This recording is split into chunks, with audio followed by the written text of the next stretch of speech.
A epilepsia é a alteração temporária e reversível do funcionamento do cérebro, onde ocorre uma atividade excessiva e anormal no órgão mais importante do corpo humano. É causada por diversos fatores e pode se manifestar de diferentes maneiras, inclusive através de convulsões, que é caracterizada pela contração dos músculos de forma involuntária e pode ser causada também por diversos motivos. Em outros casos, de maneira isolada, a crise convulsiva pode aparecer em pessoas com outras doenças. Há crianças, por exemplo, que têm crises convulsivas em caso de febre. Mas quais as principais causas dessas condições? Quais tratamentos que podem trazer uma melhor qualidade de vida? Saiba mais sobre o assunto agora, no Bendita Hora. É agora e a hora é essa. Gente, olha só, e o padre tem aqui o privilégio de ter uma médica aqui maravilhosa, a neurologista doutora Cristine Mella, que está aqui. Doutora Cristine, muito boa tarde. Boa tarde, padre. Um prazer estar aqui com o senhor. Para nós é uma grande alegria tê-la aqui. Doutora, olha aí, nós temos aí, um fato, né, que ocorre em tantas e tantas famílias, ou muito próximo a nós, né? A questão da epilepsia e convulsão. Eu acho que seria talvez interessante, doutora, a senhora diversificar o que é a epilepsia e a convulsão. É diferentes, né? Qual é a diferença entre elas, assim, para a gente entender bem? Eu acho assim, a importância da gente entender é que todos nós, qualquer pessoa pode ter uma crise convulsiva, uma convulsão em algum momento da vida. Qualquer pessoa, o senhor, eu, qualquer um. Independente, né? de qualquer fator. Não, então, em algumas situações. Então, por exemplo, bastante frequente, por exemplo, a pessoa não come, tem um quadro de uma hipoglicemia, de um açúcar baixo no sangue. A pessoa pode ter uma crise convulsiva decorrente daquilo ali, né? Outras situações, por exemplo, as pessoas que bebem muito, que usam muito álcool. Então, naquele momento da intoxicação pelo álcool, elas podem ter uma crise convulsiva. Outros casos, por exemplo, uma pessoa que teve um AVC, teve um derrame, uma isquemia no cérebro ou uma hemorragia, ela pode ter uma crise convulsiva decorrente daquele processo. Então, a gente chama isso de crise, na realidade, uma crise convulsiva secundária ou decorrente daquele fator causal. Sim. Já a epilepsia, o que acontece? A pessoa pode ter uma crise, que pode ser convulsiva ou não, como a gente vai ver depois, que elas acontecem de uma forma espontânea. Por quê? Porque aquele cérebro já tem uma predisposição para, vamos dizer assim, desencadear aquelas crises. Aquelas crises, muito né? Então, não tem um fator causal associado. Você não tem algo que esteja, vamos dizer assim, desencadeando aquela crise naquele momento. As crises acontecem de uma forma espontânea. O senhor me fez lembrar até meu irmão, porque como ele teve problema de diabetes e desceu muito, ele teve uma convulsão porque deu ao contrário, foi a hipoglicemia.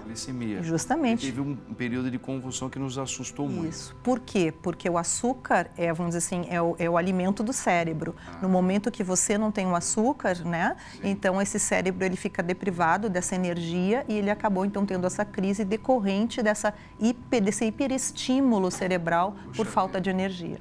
Muito bem. Doutora, nós temos aqui a Marilta Targa, que sempre nos acompanha. Marilta, muito boa tarde para você, minha linda. Você é maravilhosa, viu? Está sempre acompanhando os meus programas.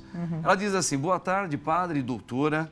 O que a senhora me diria de uma menina que até aos 11 anos não tinha apresentado epilepsia? É comum na puberdade se manifestar crises convulsivas? Sim. Eu só queria fazer um pequeno adendo inicialmente, né, em relação a essa questão, porque em relação às crises da epilepsia. Nem todas as crises que acontecem na epilepsia são convulsivas. Você pode ter diversas manifestações que a gente vai falar depois. Sim. Então, respondendo essa pergunta, claro, porque existem duas fases da vida onde a gente tem, vamos dizer assim, a manifestação inicial da epilepsia. Essas fases, elas acontecem na criança, certo? Ou no idoso, após os 60, 65 anos de idade, certo? Então, você começar com crises nessa idade é algo muito frequente. Existem síndromes epilépticas que por si só, já tem um nome, por exemplo, uma epilepsia mioclônica juvenil. Ela inicia nessa juventude, nesse início, nessa puberdade, nesse adulto jovem, né? nessa transição entre a criança e o adulto. Interessante. Você sabe que durante muito tempo, dentro da nossa própria igreja, diante de alguns casos, né, muita gente confundia o próprio povo, muitas vezes, né? E alguns padres também. Às vezes não conseguia desassociar a questão de uma epilepsia, a pessoa tinha um tipo de uma manifestação de epilepsia, e muitas pessoas às vezes achavam que a pessoa estava possuída, porque às vezes ela caía, ela se contorcia toda, né?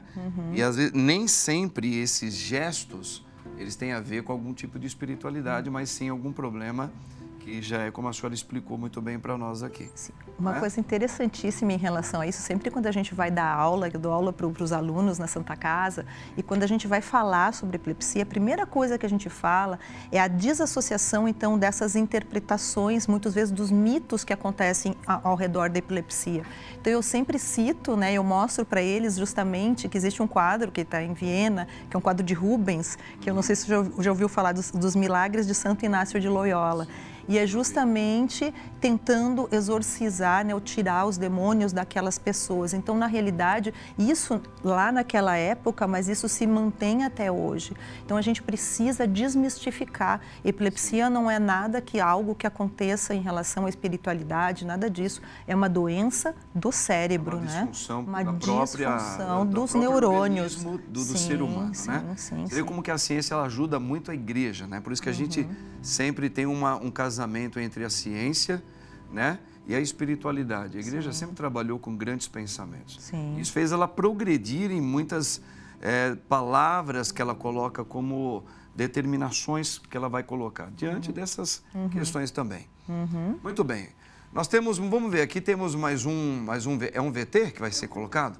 Isso, vamos ver esse VTzinho aqui, doutora, que vai dar um panorama super legal. Dá uma olhada aí. A série Pocket Monsters, Monstrinhos, é um sucesso de audiência no Japão. Mas ontem provocou uma reação estranha. Mais de 700 crianças e jovens tiveram convulsões e náuseas, como num ataque epilético. 200 continuam em... Esse é um caso, um assunto jornalístico de 97, né? Eu acho que deve ter certamente visto isso aí.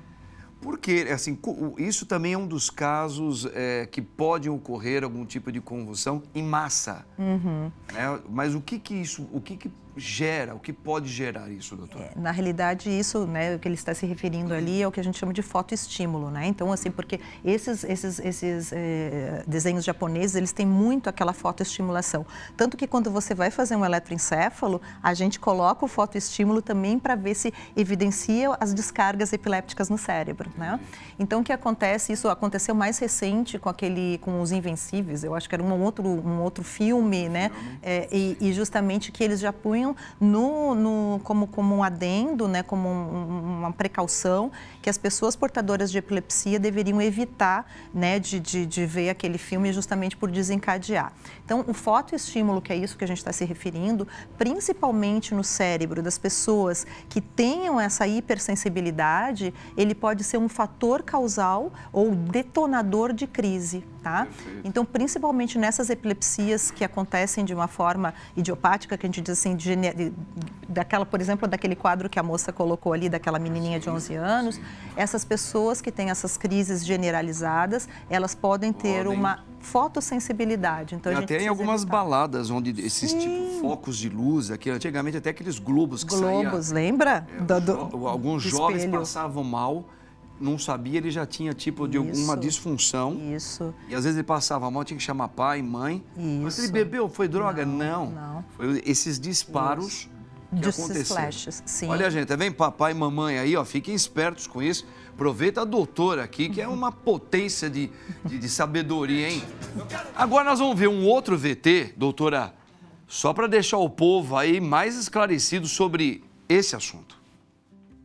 O que deve ser feito, né, numa crise convulsiva? O primeiro aspecto é pensar na segurança da pessoa e não se desesperar, porque a primeira coisa que a gente pensa é em agarrar a pessoa, virar, fazer alguma coisa que não deve ser feito, que vai piorar a evolução do quadro. Proteção. Se a pessoa está em pé, você ajuda ela a deitar, ampara a cabeça dela, põe um travesseiro ou alguma roupa que possa impedir que ela bata a cabeça contra o chão. Vira a cabeça dessa pessoa de modo que ela consiga escoar aquele excesso de saliva e que ela não aspire essa saliva. Um dos grandes mitos é de que a pessoa vai enrolar a língua. Ao enrolar a língua, ela vai se sufocar. Na verdade, isso não acontece. Não introduza caneta, colher, o seu dedo, nem pensar. Vire a cabeça da pessoa, espere escoar a saliva. Mas vai machucar a língua. Geralmente, as lesões na língua são superficiais. Vai passar alguma medicação depois que vai melhorar. Mas se você introduzir algum objeto, ela pode se ferir, né? A cavidade oral dela pode sofrer algum ferimento e você mesmo pode se ferir e introduzir o seu dedo. E esperar que a crise vai acabar. Isso, geralmente, uma crise epiléptica dura 1 minuto, não muito mais do que isso. E nesse tempo, já solicitar que uma outra pessoa chame ajuda médica, uma ambulância, né, para que ela possa ser removida para o hospital. Olha aí, gente, tá vendo que assunto é super interessante, porque a grande pergunta é justamente essa, né, doutora? O que fazer quando, de repente, isso acontece perto da gente, às vezes dentro de um local de trabalho, com um colega passa mal, tem um tipo de uma convulsão, ou tem um problema de epilepsia, e ela cai, começa a se distorcer. A primeira coisa que a gente tem, ela vai se machucar. Mas eu acho que já está bem claro aí. Segura a cabeça da pessoa, põe ela de lado, todo o corpo dela. Justamente. Pode ir até ir conversando, porque ela está consciente, né? Às vezes não. Às vezes ela não está consciente. Convulsão, não. Na convulsão, não. Não pôr nada na boca. E nada. Porque antigamente o pessoal queria colocar um pedaço de... Abrir o dente. Colocar um cabo de vassoura, porque ela podia se machucar. Não é nada disso. Isso é outro mito, né, padre, como a gente falou. Não, na realidade, Sim. como ele falou, a gente precisa proteger a pessoa, né? Então, tem que tentar deitá-la e colocá-la numa superfície, né, que ela não vá se machucar. E a primeira coisa diante de uma convulsão que a gente precisa é justamente virar o rosto de lado. Porque essa história de que vai engolir a língua, de que isso não existe. O problema é que se a pessoa estiver com a cabeça para trás, como ela não tem o controle, a língua pode cair para trás, né? E isso ainda mais vai dificultar a respiração. Então, você vê que ela fica roxa, que ela pode ficar cianótica. Então, a gente, colocando a língua de lado, eu consigo fazer com que haja o fluxo de ar melhor nessa traqueia, né? Então, é isso que a gente precisa fazer. E essa questão de tentar abrir a boca e colocar alguma coisa, porque de jeito nenhum, não pode se fazer isso, porque assim, ou a gente vai quebrar o dente da pessoa, ou vai machucar, ou vai machucar. Eu tenho, outro dia chega um paciente que, eu digo assim, é o sinal do dedo. A noiva tentou tirar, né, e ficou sem a unha, né? Chegou aqui com... Então, assim, a gente não deve, é o que não se deve fazer. Até porque depois, quando a pessoa ela começa a voltar, né, ela volta muito envergonhada e muito cansada. Então, nós temos que ter muito cuidado, tem que saber acolher esse momento, né? Porque ela fica envergonhada, porque às vezes ela, o que aconteceu? Ou ela sabe que ela tem... Uma pessoa que, por exemplo, ela sabe que ela tem a questão da epilepsia e que pode dar esses tipos de crises nesse comportamento. Ela precisa falar no ambiente onde ela está, que é onde ela vai passar mais tempo, que se caso acontecer, para as pessoas não se assustarem, e o que é bom que a pessoa fale, doutor. A gente, né, teve uns anos atrás, e ainda a gente tem isso, que a gente chama epilepsia fora das sombras, né? Porque o quanto mais a gente conseguir conscientizar as pessoas, informar, maior número de informação que a gente conseguir levar, é óbvio que a gente vai ter uma proteção maior.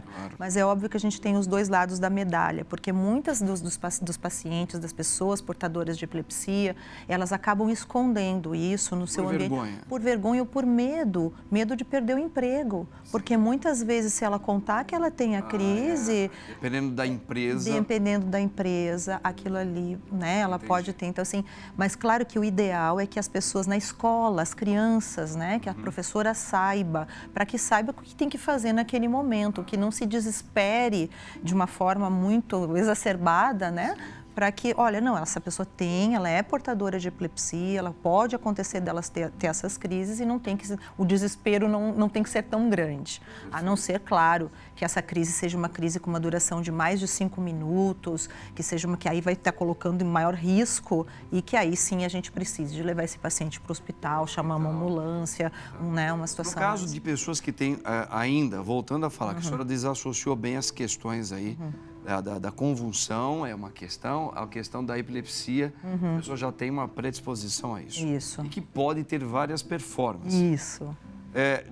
Nesse caso, quem tem a epilepsia, já está constatado, existem alguns fatores que podem proporcionar isso com mais facilidade e sinais que aquela pessoa, antes de ter, ela já está se sentindo mal? Tá, vamos dividir a pergunta. Primeiro, os fatores desencadeantes. Sim, tá? A gente mostrou um ali que foi o fotoestímulo, certo? Outra coisa, quando a gente vai falar com o paciente, na hora que a gente vai falar do tratamento desse paciente, não é só o remédio que eu vou prescrever, e sim todos esses outros fatores. Por exemplo, privação de sono. Então, a pessoa precisa dormir direitinho, não pode ter uma privação de sono. O uso correto da medicação, no horário adequado, né, no horário certinho. Então, porque às vezes a pessoa usa de uma forma irregular e aquilo pode propiciar uma crise, né? Porque o nível do remédio cai e ela acaba tendo uma crise por escape da medicação. Outra coisa, em mulheres, a parte menstrual. Então, quando a mulher está no pico ovulatório ou no período antes, durante ou depois da menstruação, as flutuações de hormônio podem desencadear crises. Não que isso seja um problema, que a mulher tem um problema, mas a flutuação do hormônio. Então, são vários fatores desencadeantes de crise naquele paciente sabidamente epilético. Perfeito. Entendeu? E a outra parte da pergunta, então, aquilo que a gente tinha mencionado lá no início. Eu sempre brinco, né, que nem só de convulsão vive a epilepsia. Por quê? Porque você vai ter vários tipos de crises. As crises focais são aquelas crises que começam numa pequena área do cérebro, certo? E essa área, por exemplo, se ela estiver no foco da visão, a pessoa pode ter flashes luminosos, pode enxergar pontinhos luminosos. Se essa área, por exemplo, começar na área motora, se esse foco for na área motora, ela pode começar tendo um abalo motor no lado contralateral. Né? Então, são todos os, entre aspas, aviso. Na verdade, não é um aviso, já é o início da crise, mas ela tem a percepção, ela sabe o que está acontecendo. Quando aquilo espalha para os dois lados, aí sim eu posso ter uma convulsão, que ela generalizou. Nós temos uma pergunta, o diretor vai fazer uma pergunta.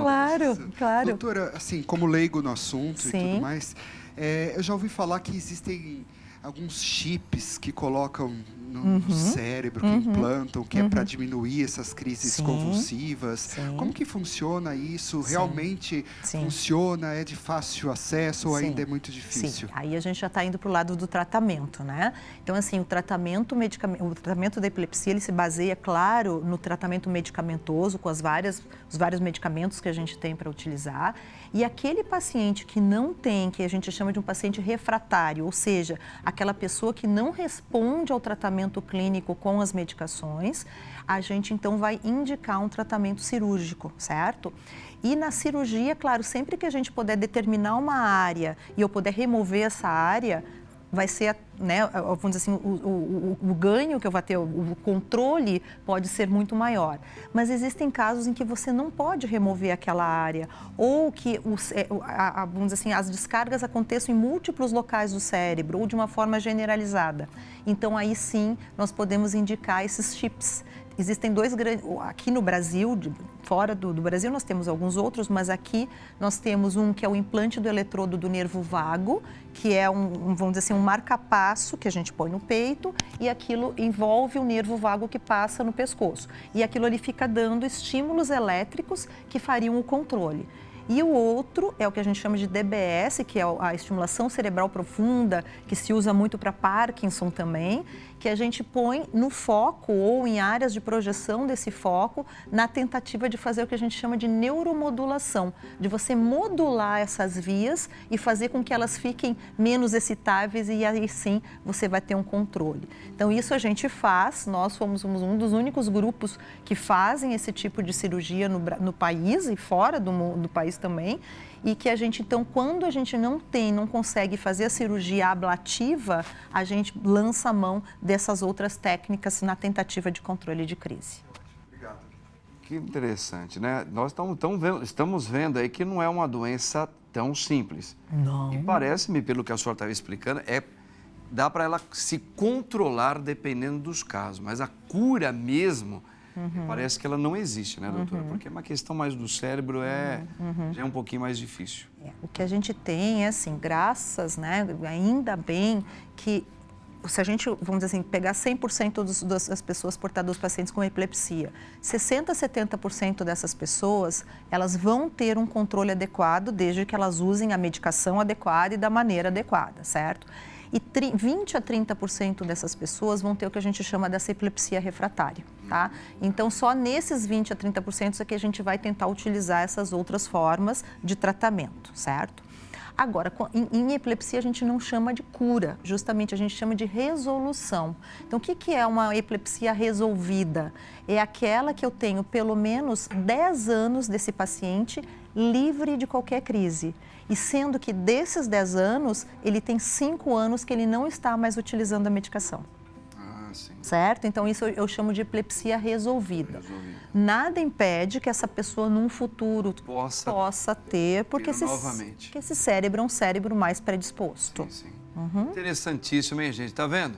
Olha, o pouquinho que a doutora ficou aqui, ela já mostrou aqui, nos deu uma aula para você em casa, você conhece as pessoas. E como se prevenir também é bom, né, doutora? Você fazer uns exames, procurar um neuro. Sim. É bom fazer um exame quando é novo, quando já tem uma certa idade. Isso sempre é bom, né? Sim, com certeza. Muito bem. Doutora, muito obrigado. Obrigada, eu que agradeço. Espero que a senhora possa voltar uma próxima vez, que eu gostei muito das suas explicações. Claro. Deus abençoe a senhora. Muito obrigada.